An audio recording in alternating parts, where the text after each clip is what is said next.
Hi, I'm Ryan Davis. And I'm Kiernan Schmidt. And this is Out of Office, a travel podcast. This seat taken. Hey, Kiernan. Hello, Ryan. How are you? Oh, my God. I mean, we're talking about one of my favorite places in the world, so I'm doing great. It's a national park episode. I mean, this is what it's all about. How are you? I'm pretty good. You know, it's been a hot couple weeks here in Mexico City, but I'm leaving tomorrow for Cartagena and excited to explore a new city. Is Mexico City pretty spare on the AC? Because, you know, it's mountainous, doesn't usually get boiling. Yeah, well, it's been, historically hot here in Mexico City. And luckily my hotel and my WeWork have AC, but I feel for all the folks who do not in the city, which is a lot of folks. And where are you off to next? Cartagena. Oh, boy. And you're there for a while. I'm there for a week with friend of the pod, Chase Whiteside. And acquaintance of the pod. Peabody loser. And we're going to check out some Bolivar things, and sure. It's going to be great. It's going to be great. Fantastic. It's going to rain the whole time. And then finally home. Soon. What's after Cartagena? I'm heading to Medellin for a little bit, to Bogota, and then back home. Oh, lordy. Yeah. Well, Ryan, today we're going to talk about an episode that I'm just shocked we haven't recorded before. This is one of my favorite trips that I've ever taken, a visit to Denali National Park. I know in the lead up to the summer, summer is like the time to go visit. You know, it's got a pretty short window that it's easily accessible. And so I hope folks that are heading to Denali this year are looking forward to a trip next year. Dig in. It's one of the great, most iconic national parks in the U.S. Yeah, I'm excited to learn about it. But first, a couple things we should chat about. Housekeeping, of course. Housekeeping. The first is our friends over at the World's 50 Best. They released the world's 100 best restaurants. I thought they were the world's 50 best. What's all this 100 business? They started with 50. They moved to 100, but they fired the editor, the one that got rid of all the other 50. The top 50, you want to be in the top 50, but you know the second 50 is still pretty good. It's a top 50, man. I actually wish that they were the world's top 25, if I'm being honest. Well, you can just look at the top 25, because that's where the action is.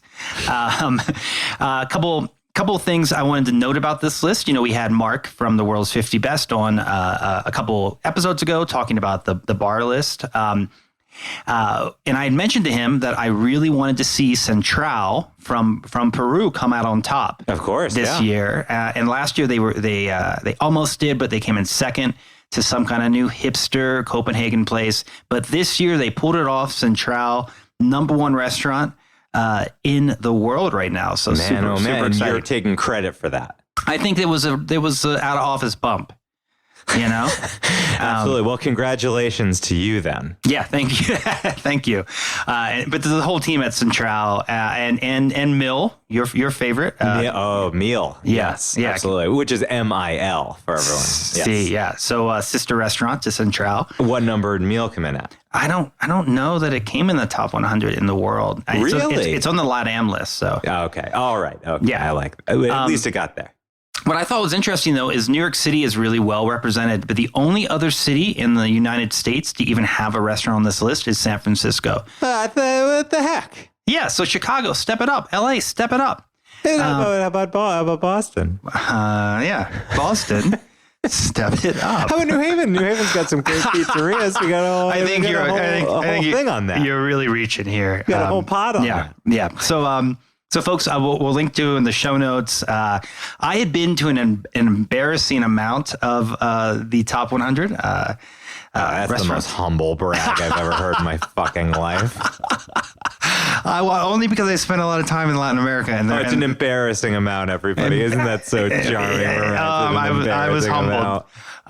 Yeah. So, but it's a good list. I like the list. I have thoughts about it, but it's a good list. Congratulations to all who made it. I think we should do the world's top 50 pizza places in New Haven. I think that would be a great episode that you can work on that.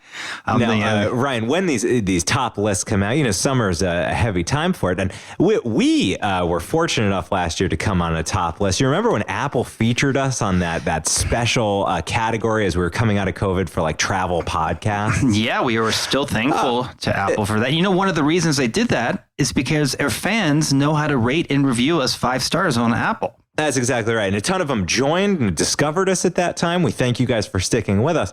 And, we have a steady trickle coming in, mostly 5 stars, which we appreciate. And we got a highly notable one we want to give a shout out to. And I think we should even maybe give a little bump to her business here. Yeah, this is from Beth Kellum from Beth Kellum Photography. And she loves... And it's Kellum. Yes, Kellum.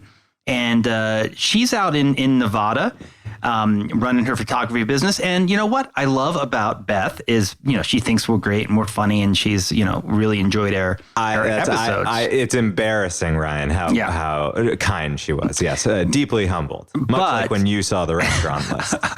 But she is a conservative, and still self-identified in the review. Yes. So this just goes to show you that we, Dolly Parton and Out of Office Travel Podcast, the 2 things in America bringing everybody together. So thank you so much, Beth, for your 5-star review and for your generous invite to dinner out there in Nevada. So we got to get to Nevada. And I think it's important to say, she says, I do appreciate you guys trying to appease the other side. So she hears our hard work here. We saw some reviews. Well, we didn't come for these blue politics. Who are these woke jerks? And Beth, we came back on the pod. We addressed it straight on. We said we're gonna really make an effort to keep it about travel and about middle ground and respecting opinions. And Ryan, we both think that we're probably closer to Mitt Romney today than we were even a month ago. Every day I want to be closer to Mitt Romney. Just cuddled right up next to him. He is a good-looking man. Yeah. And then I also want to shout out Brooke, who left us a lovely 5-star review and says that we give great advice on where to go and stay in a city, and that we are both hilarious. I think she just humbled. Put both. Deeply humbled. Yeah. Humbled. So thank you, Brooke. And so, folks, if you have a minute, just go to Apple Podcast or wherever you listen to podcast. Leave us 5 stars. Tell us why you love us. Tell us where we should go. And we might read we will read your review here on the pod. Absolutely. And again, it helps us. It encourages us to keep going up that pod mountain. And it lets Apple Podcasts know that we are still here and rocking and rolling. So feature us on your next list, Apple. Oh, well, that's pretty pathetic. Now, I know. Ryan, speaking of pushing our way up the mountain, there's no greater mountain in these United States than the great Denali. So I say it's time to take off. Tell the cabin crew. Flight attendants, prepare for takeoff, please.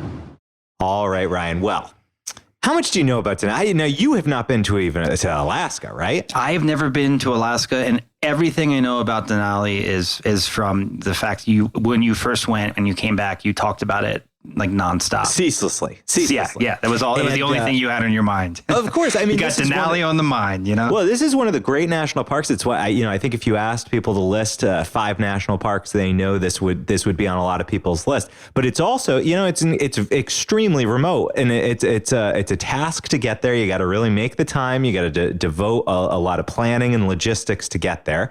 And so, you have the Yosemites, the Yellowstones. Those are iconic, but a little more accessible. And Denali is, it's a gold star for a lot of people who make that trip. And I think I would argue it's the trip of a lifetime. It's up there with the Machu Picchu experience. Well, that's big shoes to fill there. Machu Picchu experience. And Ryan, it is of course located in Alaska, and it's Alaska. When you visit, and we're going to do a bunch of other Alaska episodes, including Anchorage and Seward and other national parks that we recommend in Alaska. But Denali is, many people are heading to Denali, and they happen through those other places. Denali tends to be kind of the big destination of any trip to Alaska, and it holds the designation of being the tallest peak in North America. It stands at 20,310 feet. That's pretty high. That's some great commentary, Ryan. Thanks. No, I mean that's high. It's very high. It's very high. It's majestic. It can be seen from far away. Yeah. And the first acclimate wasn't until 1913. But as you might imagine, from just the scale of that, going back centuries, people have thought deeply about this mountain, have worshipped this mountain, have taken in the beauty of it, and the name Denali itself comes from the Athabascan languages, which are a Native American language group, and it stands for the tall one, which I have to agree, that's exactly what it is. Now, was this a mountain that was renamed recently or renamed back to Denali? Exactly, you're exactly right. So when we were growing up, you may have heard of it as Mount McKinley.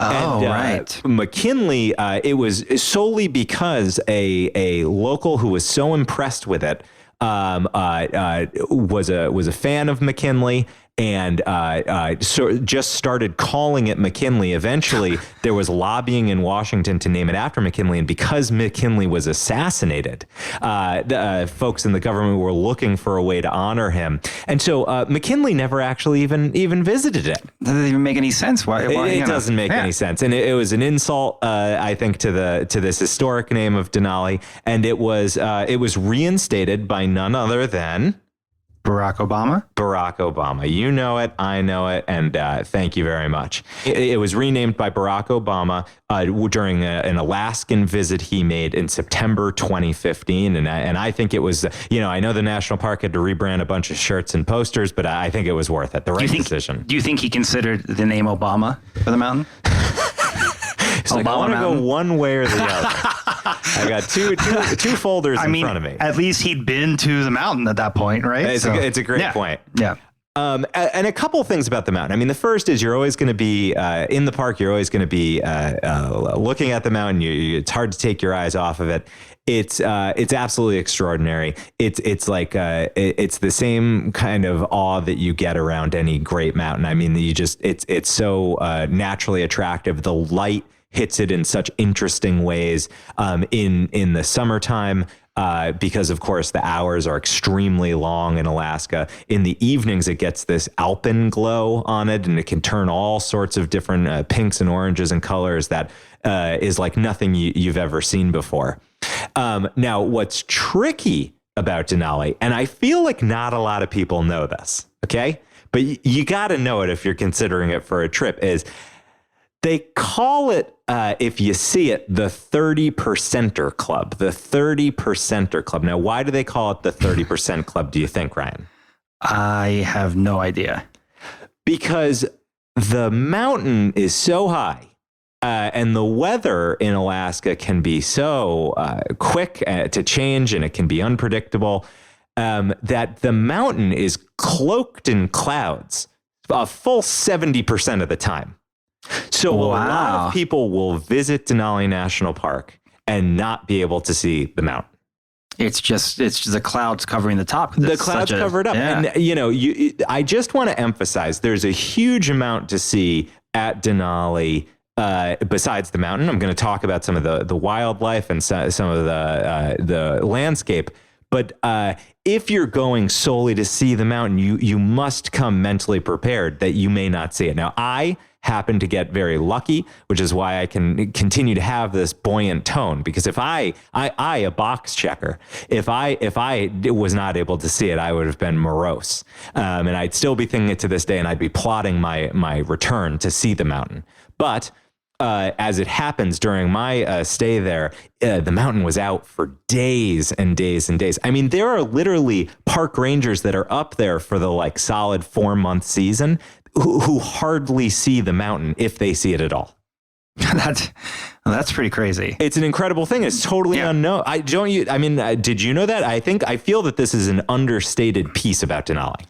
Yeah, I mean, are there tips and tricks? I wonder, are there certain days? There aren't, because no. I mean, it's completely unpredictable. So you really can't. There's no plan. I will say something we didn't do, but we certainly saw happening, is that you can commission a small flight to take you closer to the mountain.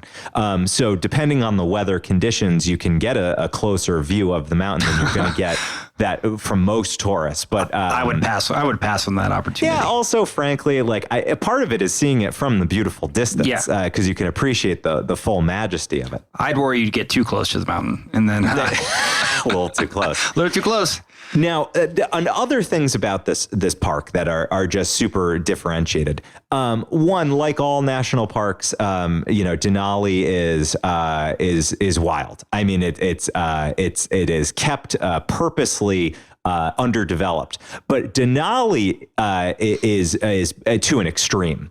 There's literally only one road in or out, and it's a single lane. It was built in 1923. It's a 92-mile long road, and it was completed in 1938. Okay, so as in all parks, it's slow going. You are not going to speed down this highway. It is a road to go at a leisurely pace, to watch for wildlife, to take in the scenery. And so if you're going in the full 92 miles, which I did, it takes many, many hours. I think it was about a 7 to 8 hour bus trip in to get to that 92-mile marker. But you're seeing a lot of wildlife and of sights. Course. I mean, that is part of the most important things. But, many national parks have a road system, or there's lots of places that are accessible. On Denali, it's a straight shot. You're not going to get lost, because if you need to know the way out, you just turn around on the one road. And you can turn around?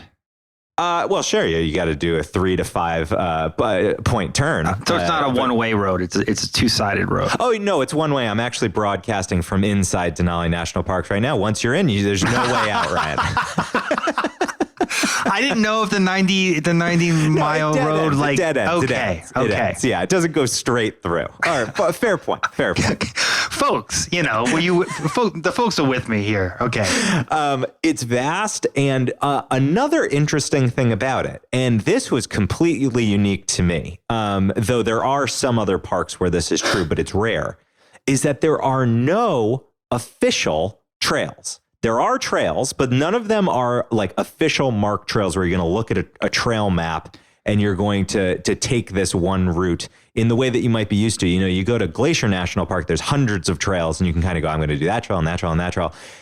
This is, they intentionally don't create like streamlined singular trails because they want hikers to get out and explore and to spread out the impact that hikers' boots and walking sticks have on the environment. So we're not sacrificing any 1 or 2 or 3 areas of the park for tourists to go in and get it. You can pull over and you can hike in any particular direction, use the mountain to get back to where you came from. So it's much more kind of adventurous and even like choose your own adventure than you might be used to in other national parks. Wow, I mean, that sounds like a little bit dangerous, actually. Do you leave safe, like breadcrumbs or something? I guess the bears would get you. Okay, this is a very good point, Ryan, which is there is a fair amount of danger because there's wildlife, and there's like serious wildlife. There's serious wildlife there, so you do have to be prepared, and there can be danger. There's of course danger of getting lost. There, as in any backwoods adventure, if you're not prepared and you're not a seasoned backwoods person. Sorry if that's a little too woke, everybody. I know Beth likes it. I hear you out there, Beth. If you're not a backwoods person, then you need to take a lot of precautions. And you know, most tourists that are coming are sticking to the road. You're driving in, you're pulling over, taking in the sights. Maybe you're getting out and wandering within sight of the road. And there are places where you can go, you know, a few miles back from the road, still have plain sight back to your vehicle. Okay, well, that's good to know. Just imagining total chaos, just like... What you really want to do, what most tourists are going to do, is you're going to take some of the official bus tours in where, you know, you get on the bus that the park officially runs, and you may take a ranger guided tour. And so if you have any fear about that, and if you're not planning to like go out and camp or do any of the more exciting adventures, you know, that there's infrastructure and there's guardrails for you to do it. And the website is always up to date on it. Now, I do want to call out one super important thing about this 92-mile long road, Ryan, which is, as you can imagine, it goes through a lot of very wild places. It goes on ledges. It goes on grassland. I mean, it crosses all sorts of terrain. And there has been a massive ongoing landslide in a place called Pretty Rocks. An ongoing landslide? Yeah. So basically over years, the land has been eroding away. Gotcha. Okay. Literally underneath the road. I'm just imagining just this very slow, just forever landslide. You could just sit and watch. But it was slow and now it's fast. And that's a problem. So here's the too long don't read, which is right now that park road, which is 92 miles long, it stops at mile 42. Mile 42, so just under the halfway point. And that's because just beyond mile 42, this landslide makes the road too dangerous to traverse. And so the Park Service has engineers actively working on the solution here. But they're not thinking that this road is going to be back open in full till 2026. And we're recording today in 2023. That is quite a few years. And I just want to, you know, for anyone who thinks that this, you know, they're being overly safe here, just to give you a sense of how quickly this has been moving. Before 2014, this slow landslide erosion, it needed a little bit of maintenance repair every few years. But then in 2014, it turned a corner, started to get faster and faster, and they actually started to see the road physically slump. And so they started monitoring it very closely. And well, I think this will tell you this was the right decision. In 2014, the road elevation was changing a few inches per year. In 2017, it was a few inches per month. In 2018, it was a few inches per week. In 2019, it was a few inches per day. And in 2021, before they shut down the road, the movement of the road was being measured 0.65 inches per hour were the changes. That's not crazy. Something you want to be driving your sports utility vehicle over. No. And actually, this far into the park, it's about the buses. Your personal vehicles can only go so far into the park. And I really like my roads to be static.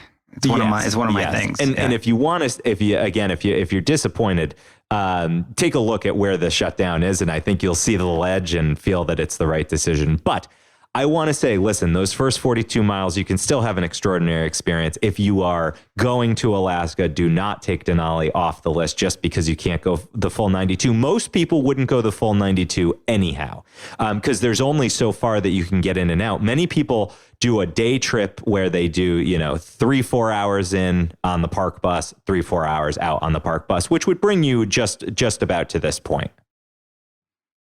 All right. Well, that is, I got to look on YouTube to see if anyone's done like a high-speed rendering of what this looks like. All I know is I can't wait for our episode, Summer 2026. The Denali Road is back, baby. I don't think any of these things have ever happened on time, Kiernan, but we shall see. And it seems like I'm joking about that future episode, but Ryan, we've been going a good long time with this platform here. We're going 5 years, I think, on the pod. Oh, yeah. We'll be around.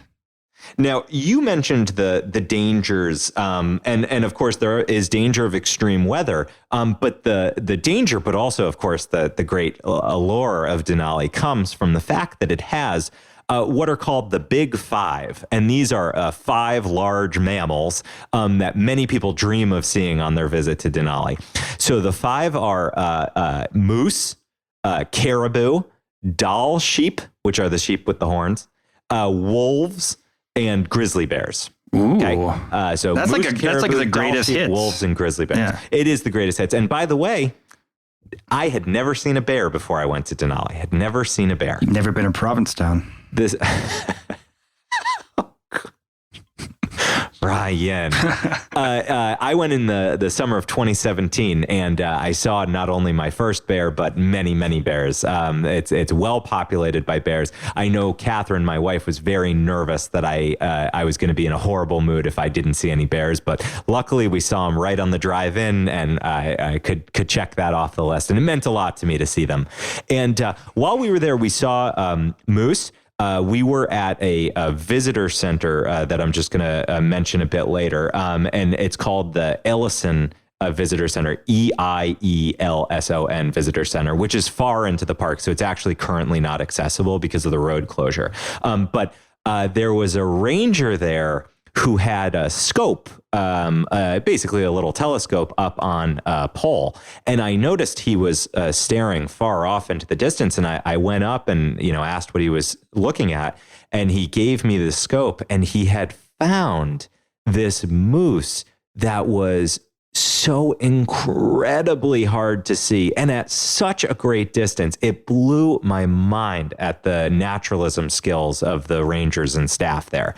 He had found this moose, and he was standing there hoping that tourists would come over and take a look. And so I was able to see the moose there. And it was just extraordinary because it was so far from the road that it was clearly in its natural element and completely undisturbed by humanity, which is really how you want to see these creatures. That is a very cool story.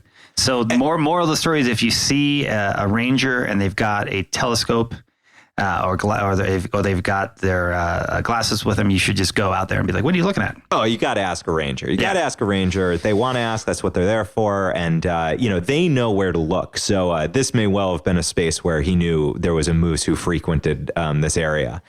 And I have friends who have visited and have seen wolves. Wolves are very elusive, but you can see them sometimes at a distance traveling in packs. And that can be really alluring and interesting to I think very few people see wolves relative to bears, for example. And then Dall sheep you can see up at the higher elevations. Usually a good pair of binoculars will help you see them. And caribou, like moose, little hit or miss. They tend to avoid humanity, but some of these landscapes are so vast that you can spy them from quite a distance, and they're not disturbed by the road. Cool. That's awesome. Now, one that does not make the Big Five, Ryan, is I just love the story of the one. There are no reptiles that far north, but there is one lone little frog that exists in Denali National Park, and it's called the wood frog. And the amazing things about wood frogs is you may have heard about these sorts of frogs before. They more than hibernate, they actually freeze completely solid during the winter. Their hearts don't beat, they don't breathe, but they have these chemicals that are called cryoprotectants, which of course means that they protect the body. And when they thaw, the frog cells are kept intact. Why can't we have something like that? I don't know. Wouldn't that be nice? You kidding? I'm exhausted right now. I have 2 children. I'd be frozen solid at this moment. Lucky old wood frogs. And I should say, I do believe this freeze is technically a type of hibernation, but I like to think of it as I like the idea of just coming upon one and going ding, ding, ding, and then having it accidentally break apart and going, oh God, what have I done? So the wood frog, that could be a cool thing to search out. But I think they're rather hard to find. They're very small. And don't shatter them if you do see a frozen one. No, don't shatter them. That was a joke, folks. You really don't want to interact with any sort of wildlife. So that actually goes to the danger aspect. When you go, I do encourage 100%. You got to have bear spray. If you're going to go out and hike, you got to have bear spray. Bear spray And that attracts the bears? No, bear spray. No, it doesn't attract the bears. Bear spray doesn't attract the bears. It's not about getting the bears to come to you. It is also not bug spray. You do not spray bear spray onto yourself. I have told the story before, but it's worth repeating here. I did go to a national park, how to be safe in the wilderness class. When we went to Alaska, and a woman did think that bear spray was meant to be applied like bug spray. Where do you apply it? I mean, you just spray it on yourself like bug spray. Like you spray it on to Wait, keep you just the said you bears don't away. do that.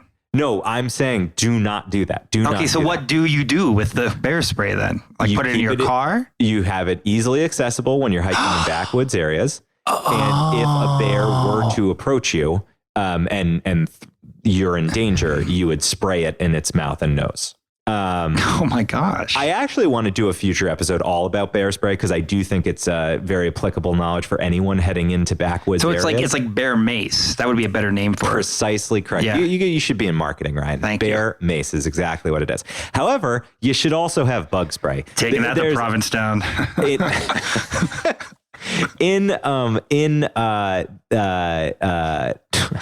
So really tripped me up there, Ryan. These areas could be very mosquito heavy in the summertime. There's a lot of standing water. There's a lot of lakes. And so you do want to have some very powerful bug spray with you if you're going to spend much time outdoors as well. And that's the bug spray you put on yourself. You don't spray it at the bugs. Correct. Well, Yeah. You can really do both, but you can spray it on it's yourself. much harder to hit a mosquito in flight than you'd imagine. And certainly worth when you're heading into the park. If you are heading off the main road, if you're going to get out of your vehicle, stop in to the Denali Visitor Center. Ask about some safety tips. There with moose, caribou, bear. There are dangers with all of these wild animals, and every year a few people get hurt in the national parks. Some get killed in the national parks. So the main thing you want to do is just always keep a massive distance. And always follow the rules. You don't touch any of the animals. If you're at all skittish about it, just take the bus tour and or hike with a ranger. Always pack your bear spray. Oh, and always pack your bear spray. Exactly Yeah. right. Now, there is a group of animals that you should be in close contact with, though, if you're there, and that is that the Denali has unique among the national parks. Denali has a sled dog team. That is so cool. My friend It is so cool. My friend Alex moved to Alaska and lived for many years as a sled dog trainer. Wow. I mean, sled dogs, it's interesting. So when you go and visit Denali, you can visit the sled dog kennels and they do demonstrations, and well worth your time to do it. Make time to do it for sure. Not only because the dogs are awesome to watch, but you learn a lot about dog sledding. And what's interesting about it is that there is there's a contingent of people that say there really is no better way to travel in this backcountry during the winter, because the dogs have an intuitive sense of direction and safety. And in these sort of whiteout conditions with heavy snow, many dog sledders have said, the dogs will perceive that there's a peak or a danger in front of you, even if you, the driver, can't see it. And it clearly becomes such a close bond among the pack of dogs and among the driver. One thing of anyone who's skeptical that like the dogs actually want to be pulling this sled, definitely go to the demonstration at the kennels. It is unbelievable how much these dogs want to pull this sled. What they do is they bring out this kind of like go-kart basically without an engine. And when the dogs see that and are given the signal that the trainers are going to take some out and hook them up to pull, the dogs go crazy howling because they're all wanting to be on the team that's going to pull. You also get to visit them in their little dog houses, and they get such kind of primo treatment. These seem like very, very happy animals to me. Yeah, I mean, my friend, I followed him on Instagram through his years of sled dog training, and they seemed like they had quite an exciting life, actually. They do, for sure. I mean, these are dogs that are bred for exactly this sort of physical work. the traits that the breeders at this kennel look for, they try to get dogs to with these traits to reproduce. They like long legs to be able to go through trails in deep snow. Tight little paws so that they don't build up snow and ice in between basically the toes on the paws. And of course, they want big, thick, warm coats because they're going to be out in very trying conditions. And, they even cast for character traits if they have dogs that are tenacious, that are natural leaders, but that also don't resist teamwork with other dogs. These are the traits that they look for, and they try to breed into the future sled dogs. And every year they aim to have one new litter. Now, this year, 2023, the park says they do not expect to have a litter, but most years there are indeed a litter of puppies that are there. And they always put out a lot of good content on it on their Instagram. There used to be a live puppy cam. I don't know if they'll ever bring that back. But every year I wait for the announcement of, they always name the new puppies on like a theme, a riff that they have. And this past year they had like a party theme, and they named them Pinata, Cupcake, Happy, and Party. They've done years where they're celebrating. Yeah, Party was a little lazy, I'd say. Yeah. I don't know. I mean, Streamer, I think, would have been nice. That's a much better. It also sounds fast, a streamer. You know. They've done years where they let the youth of Alaska, like students around Alaska, name the dogs. Some that year were Nucha, Gladys, Elsie, and Cusco. And they do years where they are honoring anniversaries within the national park. I liked, there was one dog whose name was NEPA, which is short for the National Environmental Policy Act. It's a piece of legislation. My guess is it doesn't respond to National Environmental Policy Act, but NEPA. I don't know. That would be pretty fun if a trainer decided to just put that little, let me show you this Easter egg. Hey, National Environmental Policy Act, come here. So it's super fun, whether you're a dog lover or not. Make time to go to the kennels. It's super impressive the work these dogs do. They are important for the upkeep of the park, for rescues in the park, and so they're as much a part of the team as any of the rangers are. They don't have those Saint Bernards kind of wandering around to find people with the barrels of booze on their neck. You know what's depressing? I read that never really happened. Wait, really? Yeah, that is. There was an article in Smithsonian, and they said that's just an old tale. The St. Bernards did find people. Tails. St. Bernards did find people in the snow, but there's no historical record of them ever having liquor around their necks. Imagine how disappointing it would be if you were lost in the heavy snow and a St. Bernard found you, and it'd be like, awesome. Here, where are the booze? Where's the booze? It sucks. Just leave me to die. You don't have the booze. I mean, come on. There's just a few other, most of the time here, you're going to enjoy the wildness of the place and the extraordinary environment. There's a few just like little things I would call out. There's not as many like big tourist must-sees. I mean, you must see the mountains. You hopefully will see you must see the mountain, or try to. You're hopefully going to see the wildlife. There are just a few other things. If you do go super far in, so here I'm talking to podcast listeners, 2026 and longer, you will get to an amazing lake called Wonder Lake.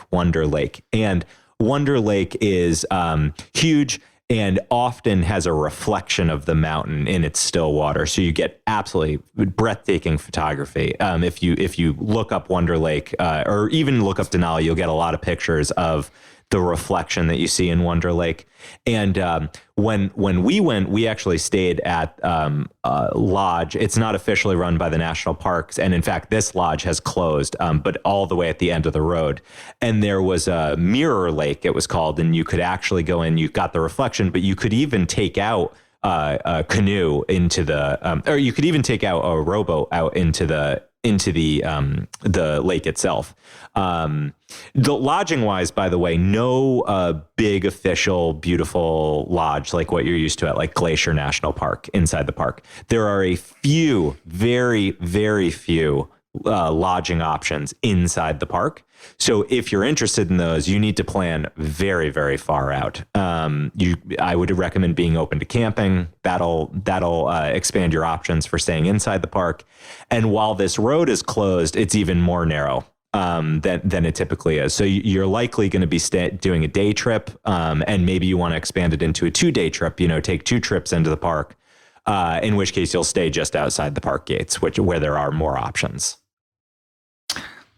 Oh, I know that must be disappointing for you because you do love those lodges. Yeah, I do love the lodges. You're absolutely right. But the lodge that we stayed in, which was intimate, very small, they had extraordinary food. It was very charming. And it was like a small, I think there was maybe at most 30 to 40 people staying there. And it was a wonderful place to stay because we got to spend several nights just deep within the park, and you're just not going to you don't get stars because we were there in the summer and it just doesn't get dark enough to really have an amazing view of the Milky Way, but you do get extraordinary views of the mountain if the weather cooperates. And you can see the northern lights in the park too, I'm told, but we didn't. And one other just thing that stays in my mind that I just want to mention, and we can kind of wrap up the Denali primer here, Ryan, is at that visitor center that's deep within the park. So again, it's going to be inaccessible for a little while here, but I just think this story is so wild that I want to share it. It's that Ellison Visitor Center, EIELSON Visitor Center, and they have presented there outside the visitor center this very unique set of skulls. And what the skulls are 2 people who didn't bring their bear spray. It's a full bear skeleton with just 2 human skeletons inside the belly. No, it's 2 skulls, each of moose with their full antlers. And what happened to these moose, and this does happen, it's not common, but it's not unheard of, is while they were headbutting each other for dominance to control their area, these 2 male moose interlocked their antlers and could not get them unstuck. And so they perished, interlocked like that, because there was just no struggle. In fact, they hypothesized that the struggle probably made the racks, as they're called, even more intertwined. And so these skulls were discovered after this epic fight happened. And to think of the rage that a bull moose has when they're engaging in battle, and the idea that 2 of them were hooked together. I mean, I don't know that you've ever been that pissed, but isn't it such a male thing to just decide to butt heads? And this I think, is a fitting end. They should have settled it on Joe Rogan. Just debated on Rogan. So I will absolutely put a picture up of this skull up on Out of Office on Instagram, which is at OOO podcast on Instagram. And it's because it is just so extraordinary to see these interlocked skulls and to reflect on how these animals must have experienced this pretty terrible way to die. Well, I feel like that's a great way to leave it, and you've wrap it up. You've really, you've really gotten me interested in getting out to Alaska, seeing those puppies and those interlocked forever moose. Well, absolutely. Again, if you're putting together your bucket list, put Denali on it. I think it's truly one of the most special places that the United States has, and Alaska itself is just such a unique country. We're so lucky to have it be part of the United States, and I just think it's special to be able to get on a plane in the continental in the lower. It's special to be able to get on a plane in the lower 48 and find yourself in a place that can feel very foreign, and very wild and untamed, but still be in the U.S. and not even need a passport for those who don't travel internationally. Yeah, no, get out to Alaska. So with that, Ryan, you can put your bear spray away. I think it's time for the last stop. The last stop. Ladies and gentlemen, this is the last stop on this train. Everyone, please leave the train. Now, Ryan, we're here at the last stop. This is the final segment of the show, the last segment of the show. That's why it's called the last stop. It's my favorite segment. It's your favorite segment. It's popularly known as the People's segment. Now, surely that's something that both liberals and conservatives can get behind together. We are all people. And this is a moment where we come together and we share of ourselves. We can bring anything. It can be a television show, can be something we read, could be a trip we took, could be a side trip, could be a dream, could be plans we're making. But got to hit one criterion. It must absolutely inspire the spirit of wanderlust within us, even during the workaday week. So, Ryan, I'm asking you, as I ask you every episode, did you bring a last stop this week? I did bring a last stop this week. New York Times had a really fun article a couple weeks ago about Matt Stone and Trey Parker, better known as the South Park guys. They have poured what they define as infinity dollars into refurbishing and renovating this old restaurant outside of Detroit called Casa Bonita. And this was like an old Mexican place that opened in the 70s, went into a state of disrepair, and it's like in this huge cave. And there are like cave divers and shows that happen while you're eating. And it's sort of this like really kind of cheesy, fun place that they went to as kids, and a lot of people remember, as kids. And it's 52,000 square feet, so it's a big place. They dropped $40 million on the renovation, right? And it's reopening in the next couple of weeks with a real chef and real food, and it's supposed to be incredible. And the photos are so funny. All these different themed dining rooms, and it looks just out of control. And so next time I am in Denver, I am most definitely going to go watch. Going to go grab some food here at this Casa Bonita and watch the cliff diving and maybe eat in the Silver Mine Room. I don't know, but what a place. Yes, I saw this. I thought it sounded very, very appealing. And hopefully this gives it a big bump because of the fame of the South Park guys. And I love Denver. I think it's awesome to spend a long weekend there, or stay there for a little while en route to the mountains. So for sure, fun to see this place saved. And apparently they're going to make a documentary on the whole, the whole process of doing the renovation, et cetera. And it's supposed to be a lot of fun. So excited for that to come out too. Did you bring a last stop this week? I did, Ryan. Well, first is an update. Just after our last podcast, when I was talking about how Lillian Cunningham, who works at the Washington Post, who had a podcast that I loved called Presidential, was announcing that she had a new national parks focused podcast. Well, it's out. It's called Field Trip, and the first episode is out, and I'm just in the middle of it. So I just wanted to update for those whose interests were sparked. I've reached out to her to see if she'd be interested in coming on the show. National parks translating to podcasts, I don't know. I'm a little skeptical. It's a joke because we just did a podcast Yes. about a national park, Ryan. And but she really spent time going out into the parks, interviewing experts on the parks, being shown places that tourists don't always get to. So I'm super pumped for what we're going to be able to learn through Field Trip. That's exciting. I'm going to give that a listen right when we're done recording. And as if that alone wouldn't have sparked our spirit of wanderlust. The one that I also brought an article today, but this story is so insane. I desperately want to get this man on the podcast. The Washington Post has this article about a guy named Tom Stuker. And Tom Stuker is a 69-year-old New Jersey-based car dealership consultant. And he has flown 23 million miles. That is so many miles. 23 million miles. Now, how could a car dealership consultant do that? It's not, I'm sure he's a successful man, but he purchased for $290,000 in 1990. So that was a big chunk of change. That's a lot of money. Yeah.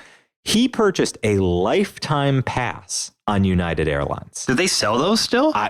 I don't know. I don't believe that they still exist. And that's the thing that was most extraordinary. His story is awesome. But the fact that was like ever even a thing is like so insane to me. And I want to do more research on it. I'm sure he can come in and tell us. But what's really incredible about it is, in the article, he says it was the best investment of his life because he realized not only is he somebody who wants to frequently fly, but he gets the miles on United, and then he can convert all of those miles, 23 million worth of miles, into things like hotel rooms, meals. Wait. So not only he's getting mileage credit. He accrues the miles, exactly. That is just, United really messed up that contract. Oh, it's insane. It's insane. It's like the sort of thing I could see a marketing agency come up with. Yeah. Be like, we're going to get so many great press articles, and maybe you'll get one or two people who will do it. Well, this guy showed United. He even realized that you could convert miles into gift cards. And so the article says he once cashed in $50,000 worth of Walmart gift cards in a single day. So basically he can just travel for a living and live off these miles. And just make money off the miles that he's accruing. It's an incredible story. How this isn't written up in every newspaper, this guy's just, he's a hero. He's a hero. Anybody who can beat the system like that, I am all for. I love it. Now, he offers some advice for people, obviously, having traveled as many miles as he does. He needs a travel podcast of his own, though we'd love to have him come on this one. And Ryan, one of his things is never check a bag. So you guys could argue that out. Yeah, I would love to argue that out because I read that on the Instagram, the post Instagram, and I think he's wrong, but we can unpack it. Get it? The important thing is that this man, Tom Stuker, is an absolute hero. How many miles are you at? Oh my God! I mean, do you actually know that? I don't know that. I've flown across so many airlines. I only know it for Delta. My Delta is it's approaching 400,000 miles. Wow, good for you. I've never been a airline loyalist. I have credit cards on several of them, and my bank translates to other ones. And frankly, I've gone a lot of places where I'm taking Cathay Pacific because that's the one place that goes the route I need. Well, I think when you hit the million miles, Sam Elliott comes out from the cabin and he sits down next to you and says, I think Tom Stuker takes you out to dinner on United from 1990. Very cool. What a clever way to break the system. Well, I don't know what Tom would think about our next episode, because there was this article that went viral in the New Yorker this week all about the argument not to travel. How dare you even say this on the podcast? Right? Well, look, we're going to spend in the next episode, we're going to walk through her arguments, and we're going to make some of our own, because I have to say I disagree with a lot of her ideas in the piece, and I think you will as well. Of course. I think, let me tell you, of course, since Ryan and I have a travel podcast we've been doing for 5 years, 5 years, people sent us this article left and right, and I don't know if they were trying to bait us. I don't know what they were trying to do, but I was hit with it from listeners, from friends. And I couldn't disagree with this more, this argument that not to travel, the travel makes the world worse. And so, Ryan, I think this is going to be maybe the most heated episode we've ever had. In defense of travel on the next Out of Office. I actually thought about asking her onto the show, and then I just decided I couldn't be civil. No, I wouldn't. It would be a really weird episode. Well, until you and I yelling at people. Yeah, exactly. Until then, I'm Ryan Davis. And I'm Kiernan Schmidt. And this is Out of Office, a travel podcast. The seat taken. Ryan, how would you feel if our horns interlocked and we slowly died head to head? I don't think we'd ever get that passionate. It would be sometimes the podcast kind of feels like that. Yeah, this is a metaphor for that.